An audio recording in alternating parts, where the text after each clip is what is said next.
now learning that Donald Trump has once again claimed that he helped broker a peace between India and Pakistan during their military standoff in May. Now, speaking alongside U.S. Defense Secretary Pete Hegseth, Trump has called that there was a tough conversation that had taken place with India's Prime Minister Narendra Modi. He stated that he warned India that without de-escalation, there would be no trade deals and massive tariffs. This is what is Trump's latest claim.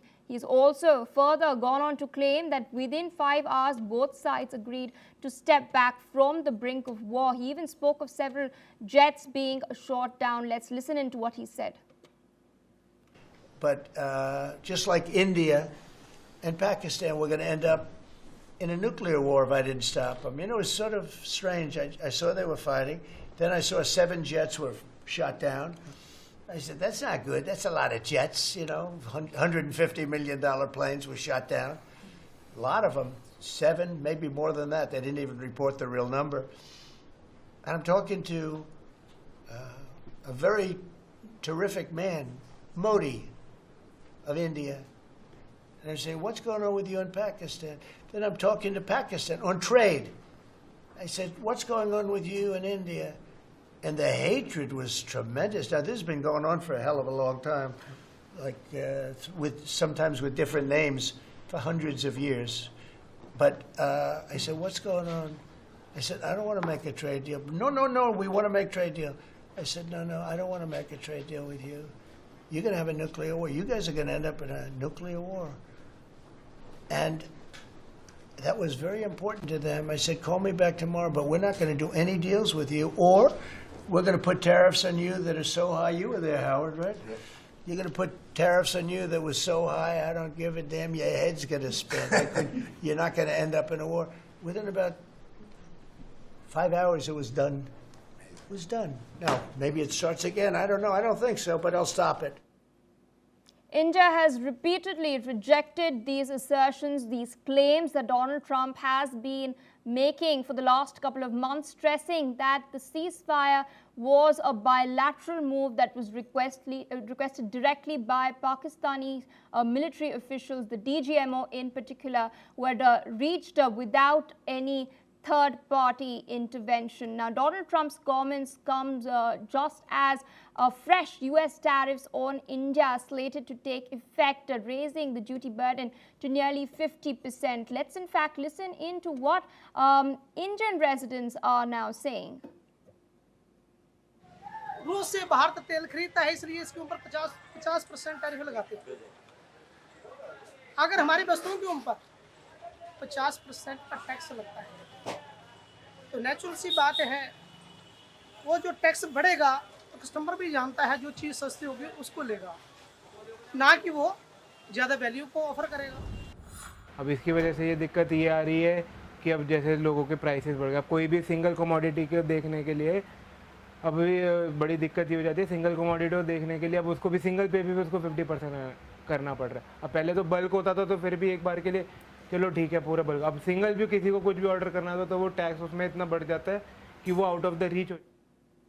All right, there are some reactions there from Indian citizens. Meanwhile, joining us on the broadcast is Dr. Jayjeet Bhattacharya, a senior economist from New Delhi. Interesting statements by Donald Trump. I did highlight earlier that India has repeatedly rejected Trump's claims over the last couple of months, asserting that while, yes, there was a conversation between US Vice President J.D. Vance and Prime Minister Narendra Modi, PM Modi had made it very clear that we will only reach a ceasefire if Pakistan reaches out directly.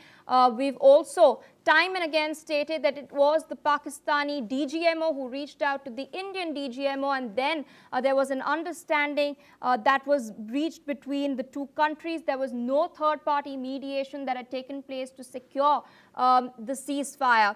So on one hand, Trump is saying that he tried to use trade as a tactic in order to imply that he was pressurizing New Delhi to reach an understanding with Islamabad. And on the other hand, what we see the US administration do now is impose tariffs which are now rising to 50% today itself because what they claim is that India is apparently fueling Russia's war with Ukraine. So I believe that I think the US president may have been incorrectly briefed because there were a lot of conversations going on. And if you listen to the Pakistani politicians, the senior politicians have also claimed the same, that they actually had a DGMO to DGMO level conversation after they tried to reach out to the Americans and through the Saudis and so on. So once they realize that they are on the losing side and that Pakistan will have a very devastating effect if they continue with the conflict that they had got themselves into with India, they did reach out to the US and they did reach out to Saudi. And perhaps the briefing that the US president would have got was different from what was the reality. And clearly, the Indian side, as has been declared in the Indian parliament, had communicated that the DGMOs have to reach out to each other to really have the ceasefire, and that is actually what happened. Also, if you see the other statements from the president of the United States, is that the conflict between India and Pakistan has been going on for hundreds of years, and that the conflict on Kashmir has been going on for over 1,500 years, which reflects that his office is probably not doing a good job of briefing him on what the issue is and what the matter is, and what really has brought the ceasefire that really happened. If trade was really an issue, then why do we have a 50% tariff on Indian goods? So clearly, saying that trade is what brought the ceasefire and that India agreed to the ceasefire and not to have any further assault on Pakistan does not really add up, because then we would not have a 50% tariff on Indian goods, which is happening as we speak right now. So there is a discrepancy in what is being said, because if there was a trade pressure, then there would be no additional tariff that the US government would have put on India.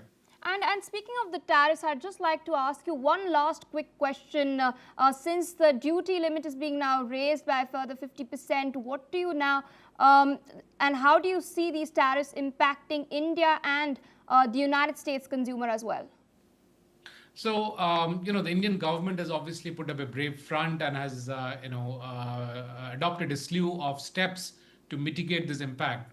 But the impact will be quite significant. We are talking about $45 to $50 billion of goods not being sold anymore. I mean, immediately there will not be any buyers to those goods. So a lot of people in niche industries will get impacted. Let's say textiles as an example, or auto components and so on.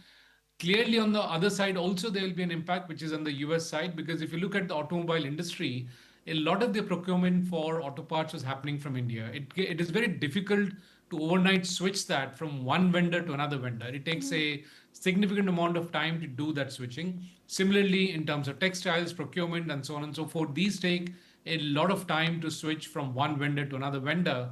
And this will have an impact on the car prices. It will have an impact on production schedules. It will have an impact on the Christmas sales that are coming in a few months' time.